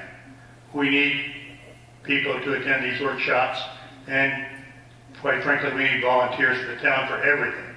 It's your town. It goes the way that you make it go. And if you don't make it go, it's going to fall. So that's it. That's all I've got. We're going to move on now to general business. Item D, possible action. I'm going to allow the events committee, members of that events committee along with the fire department to stage a cleanup day to clear out excess equipment that's located in the Connex boxes, the community center, the cook shack, the concession stand, and the arena announcer booth. Collected items will be sold at a community yard sale or county auction to support the ambulance startup that we're trying to do. I would like to make a motion. Yeah, go ahead. Okay, so I'd like to make a motion to allow events committee with the fire department to stage a cleanup day to clear out excess equipment in the Connex boxes, community center, concession stand, and arena announcer booth. Collected items to be sold at community yard sale or county auction to support the ambulance startup. I'll second the motion. Comments, discussion? Yes, I just want to say that back in December, this was going to happen. Unfortunately, I got ill. We had some volunteers that were going to help with it. Then Christmas came along, and then unfortunately we had a loss of employment. But one of the things that we were going to do too, which I think is very important, is we were going to organize the connexes so that items that should be near the playground would be near the playground. We had fire equipment that was over in the playground connex, you know, those things to get removed, but do things like that. Yeah, That's part of it. I'm gonna add to that. That's pretty much we're on the same page with that. We just want to clean out stuff. I mean, if you look at these pictures here, I want to work with Mike and our maintenance guys. I'm so excited we have new maintenance guys. Okay. There's a lot of stuff in here that if it can be just Amargosa days, the Christmas dinner, if it could be fire department, we just need to organize. And I know that you had an inventory started at one point, so I'd like to just work with you guys on the inventory, getting stuff cleaned out. The fire department, a couple people were actually wanting to help with that because, again, it's to support getting our ambulance going, and it's going to be the same people from the fire department and the ambulance service. So we are looking for teenagers if they would like to help in any way possible. So the point is, you guys, that we have so many events that happen and we need to have the stuff organized, and some of the chemicals that we've had, they need to be disposed of properly. And when you guys volunteer, we want to make sure you know where the things are. You want to make sure that you're helping. If you're going to help with Amargosa days, you know where the kids' games are and the items that go to that. That's all. We just want to try and clean up the town and start our ambulance service, because it comes down to, if you're in an accident, we don't have an ambulance service. We don't. So we just got a fire department in the last year, and they're working really hard. And if right now you're going to get an ambulance from somewhere else to take you either to Vegas or to Pahrump. So if you guys can help in any way, this would be one step in that direction. That's all. You done? Any more comments? Did we have a motion? We had a motion and a second. The call for a vote. Aye. Was there a date part of the motion? So there was no date to start. Carmen, No, it was just Carmen will asking. coordinate that, and she will promulgate when the start time is. Yeah, it's just asking for permission. Thank you. Item E, possible action. The action, we want to hire a 1 to 3 person for ground maintenance for hours and salary based on HR recommendations. I will personally make this motion that we hire the 3 people the HR committee recommended for the salary they recommended and the date they recommended for start. Second. Discussion? Deliberation? Any comments from the public? We might follow on with another motion if you want to specify whether one of them's a lead man. I think we have to wait to determine that, Robert. Okay, fine. I think that John Boss, the VOSTA, I think that you should disclose, one, how many hours of the week do they work? Are they receiving health benefits? And what is the salary? Just to take and go blah, blah, blah. The group here doesn't know what you're paying and what is the responsibilities. They're going to know, John. Pardon? They're going to know right now. You're right. They're going to know.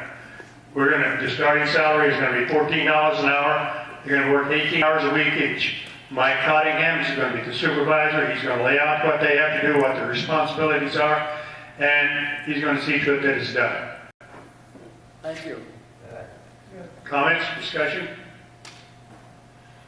I call for a vote. Aye. Aye. Trevor, aye.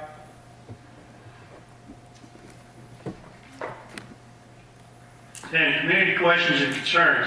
This is a new item that we've thrown in because we are interested in what the community has questions about, has concerns about. I can go down to Martell Market and I can hear people make complaints about things, and you make a complaint to 3 people and it becomes a rumor. And the rumor mill runs rampant around here. But we've instituted item 10, and there's a box on the door, and we plan to have boxes at other places where you can submit your community questions and complaints. And I guarantee if you have a question, we will answer it right here, right now at the community meeting, okay? The only question we had was the inside of the community center needs to be upgraded, LED lights, curtains for the stage, and repair or replace bleachers. As soon as our maintenance guys start work, maybe not next week, but very soon, they're going to go through these bleachers and look at them.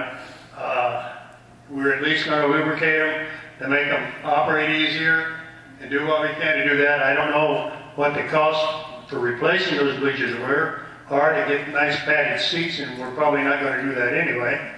But we are going to call the company in to give us an estimate on maybe getting LED lighting. We'll see how much that costs. We've already bought new stage curtains, or at least new stage curtains. The new stage curtains were going to be about $5,000. We got used stage curtains that we've got in the office. They are in good repair, and they're going to go up as soon as we find a 10-foot ladder and somebody to be able to go up there and stand on it. But they only cost the town $395.50. So, and they're in good repair. We'll keep the buffer up there, but we are doing what we can to upgrade this community center. The part of the purpose in hiring 3 maintenance guys was to make this part of the valley, at least, a showplace, an oasis.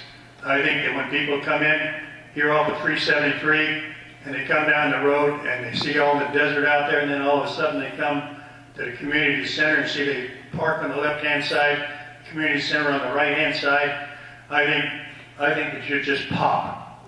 And I think it should speak about what we think of our community. If it looks shabby, then it means we don't care. And I care. So we're going to try to make this place pop. Item 11, public comment. 3-minute limit per person. Whoever wants to say something, jump up here. John, you haven't been up here yet. My condolences. Deborah Mendick from Amargosa Valley, and I just want to make an announcement thanking first the board that we are video streaming and videotaping our town meetings.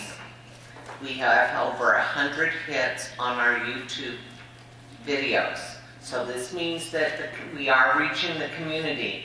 I want to say a special thank you to Master Tech Josh Ware, Hope Bud, and our backup cameraman Bruce Jensen, and the support that everyone's lending each other to make this a real reality, and hoping that you all take advantage and enjoy that too, and give us a thumbs up. Thank you. I had one other thing to say that I didn't mention, but I will now in finishing. Sometime, probably towards the end of this month, whenever First Solar gets together with it, we are going to have a community barbecue with First Solar, and they're gonna host the whole party. So, and everybody in the valley, of course, is invited. And we are considering having an ambulance workshop prior to the barbecue, and possibly even make it a mandatory appearance before you even go to the barbecue. How's that? Is this Tim Dahl? Yeah. Jump right up here, Mr. Dahl. Please do. Good evening. Good evening, everyone. John Koenig, my county, your liaison to the commissioner. I'd like to introduce Tim Dahl. He's our Director of Public Works. He's just got a few things he'd like to say about some ideas about the roads up here that we think we can get help. Good evening, everyone. Nice to be out here in Amargosa. I have not had a chance to come out here and address the board before. It's nice to see some familiar faces and some new faces as well. You guys have a great turnout.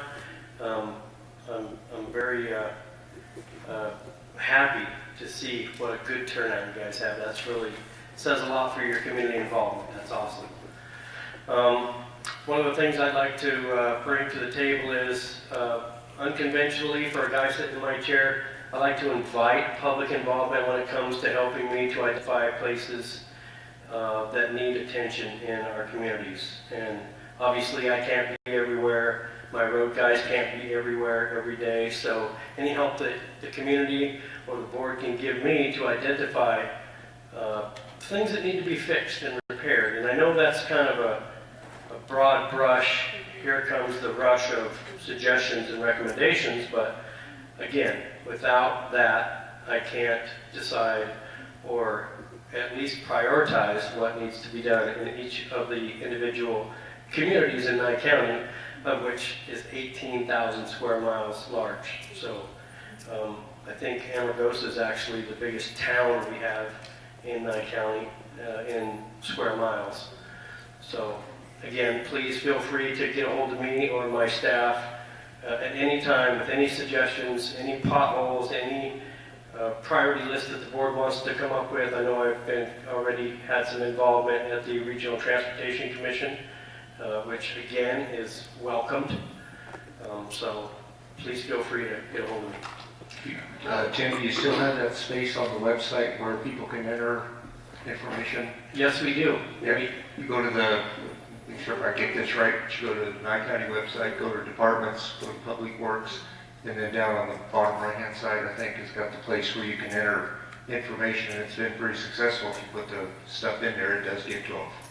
It's amazing how many people we get filling out those requests. I mean, some people are comfortable with coming into the office, some people are comfortable with calling, some people are comfortable with using the internet, and it's been a very beneficial tool for us to have, and it keeps a lot of our guys very busy. Just a little announcement, and we haven't let this out to any community yet, but we've been working together with US Ecology for a household hazardous waste collection day that's going to take place at the Brump landfill excuse me, in May. I think it's May 18th, it's Saturday. It'll be from 7 a.m. to 4 p.m. and we are going to be collecting those things that you were talking about, that you don't know what those chemicals are on your shelf, or you do know what they are and you don't want to take them and dump them in the desert. And we don't want them in the landfill. We'd rather utilize this annual, we're hoping to make this an annual event so that we can all keep our shelves clear of debris and household hazardous waste. Okay, so the U.S. Ecology is right over our water system, so we'll be okay? That's going into California, it's okay. I'm sure they're taking very good care of the chemicals that they're collecting. Yeah, I'll let you go up. Is there any chance that perhaps in the future, when you have this household hazardous waste disposal, that you would send a truck around to the outlying towns that do the pickups there and take it back? That has not been discussed as yet, but being how this is the first time event, I'm sure it's going to morph into hopefully a Nye-County-wide event. But right now, U.S. Ecology has basically volunteered their services, so I gotta give hats off to them guys. This is $20,000 to $30,000 of a commitment that they're making to our community. So if we can keep it out of our landfills and out of the desert, amen. Well, I was thinking that with your position with Nye County and the influence and power that you have, that perhaps you could convince the Amargosa disposal people to send a truck around rather than have U.S. Ecology. It just seems to me if they send a trash truck around, you could throw it all in there and you could take it back over to the dump, and then you wouldn't have 500, 600 people from Amargosa Valley going in there individually. That sounds really good, but I would hate to see all those different chemicals combined into one container. So it may, like I said, be something that we try to entice U.S. Ecology into doing in each one of our communities. Well, tossing in was probably the wrong word to use. Right, and quite honestly, we don't want those chemicals in our landfill, and every trash can from Amargosa comes into the Pahrump landfill currently, so we want to try to give this an avenue for that hazardous waste to go besides our deserts, besides our landfill. One last thing on that. I have a flyer that I will make sure that gets over to the town board here so that you guys can post those on your public boards, etc. There's going to be a list of things that we are going to be accepting and a list of things that U.S. Ecology can't accept. So even though those things that you can't accept or they won't accept will still show up, we're going to try to have contingencies in effect so that we can take care of some of those things. Good. Fireworks, for example, they won't take fireworks, but we're going to try to give the fire chief something to play with, and maybe even the fire chief out here. Question? Yes, well, actually, a couple of comments. I've used the website a number of times to request potholes being filled, and, within days, they're out there doing it. Plus, even when I'm not asking, they're out there filling them up. Unfortunately, they, proliferate and grow and pop out, etc. I understand from the last, I think the regional meeting I went to, you got a special hole filler. Yes, a Durapatcher. That I hope that at some point it will come out to Amargosa and be used out here. I know that you're talking about using it in Pahrump, but I'd like to also, hopefully, you could get it out here for a few days too, because we've got some that just continue to. Some of those areas I believe you're thinking about, or you're talking about, are down the street here, and they're problems that exist from a road that's been there for 40 plus years, and has just flat seen its useful days go by. And this Durapatcher will enable us to, I believe, and I hope we all can agree once it gets here and you can see what it does, will keep those potholes filled up faster, longer than what the cold mix that we're putting in there today. The cold mix tends to get chunky and want to bounce out of there, and then you throw some truck traffic on it, and pretty soon it's just a doggone mess.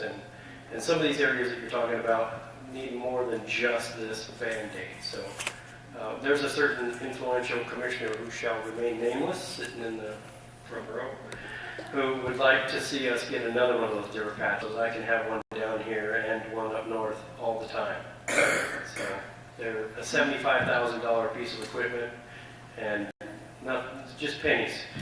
Make it happen. The money you spend on cold patch. Yes, sir. Mr. Dahl, I also use that website, and let me point out, I think that the more specific you are, which lane it's in, how many 100 feet east of TNT, where that be as specific as you get, that helps the guys. If you just rant about Farm Road, that's not helpful. It really does, yes. And I will make sure and forward that information on to our guys and show them your appreciation for how well they do that. It really says a lot for my team, and I'm very grateful for that team that I have stumbled into. I think they need to bring more asphalt with them. Okay, more asphalt. There's so many holes, they run out. They do. Again, you guys really haven't, I mean, you've seen the improvements that we did out here for 2.7 miles. And as I drove on that coming here tonight, it's still in pretty doggone good shape. I know it's only a year or so old, but I'm really, really happy of how that's performed. And it wasn't all that much. I mean, it was a couple of Durapatchers.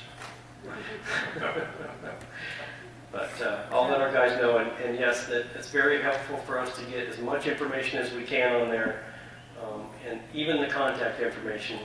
Sometimes it becomes something that we go, okay, did we fix that, or is that what they were talking about? And contact information helps me to be able to call them, personally if I have to try to make sure that we're taking care of the needs of that request.